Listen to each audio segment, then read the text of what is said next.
Rules of recombinant DNA டெக்னாலஜில இருந்து கேட்டிருந்தேன். NEET questions பார்க்கலாம். ஸோ நீட் 2025 பாத்தீங்கன்னா 2 கொஸ்டின் ப்ளூ ஒயிட் ஸ்கிரீனிங்ல இருந்து கேட்டிருந்தாங்க.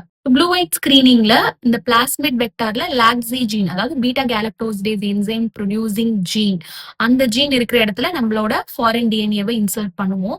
ஸோ நம்ம இன்சர்ட் அந்த இடத்துல இருந்தது, லாக்ஸி ஜீன் இருக்கிற இடத்துல நம்ம இன்சர்ட் இருந்தது அப்படின்னா அந்த ஜீன் வந்து it will get inactivated due to insertional inactivation. So அந்த gene beta galactosidase enzyme produce பண்ணாது. So that we will get white colonies. So ரீகாம்பினன்ஸா இருந்ததுன்னா we will get white colonies. Whereas அந்த லாக்ஸி ஜீன்ல நம்மளோட ஃபாரின் டிஎன்ஏ இல்ல அப்படின்னா அந்த lacZ gene beta galactosidase enzyme produce பண்ணும். அண்ட் அந்த என்சைம் இந்த குரோமோஜெனிக் சப்ஸ்ட்ரேட்டோட ரியாக்ட் பண்ணி ப்ளூ காலனிஸ் ப்ரொடியூஸ் பண்ணும். ஓகே, ஸோ நான் ரீகாம்பினன்ஸா இருந்தா ப்ளூ காலனிஸ், வேற ரீகாம்பினன்ஸா இருந்தா ஒயிட் காலனிஸ். இதனால ஞாபகம் வச்சுக்கோங்க.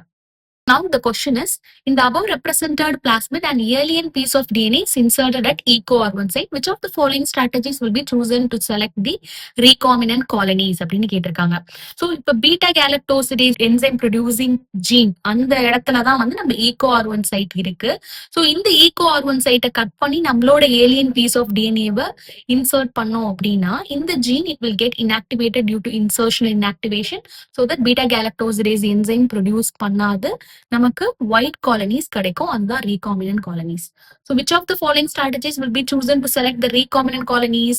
White color colonies will be selected. Option A is the correct answer. இதோட ஃபுல் வீடியோ பார்க்கணும் அப்படின்னா ஹேண்டில் கீழ இருக்க லிங்க் பிரஸ் பண்ணுங்க. இந்த வீடியோ உங்களுக்கு யூஸ்ஃபுல்லா இருந்தா kindly subscribe my channel. Thank you.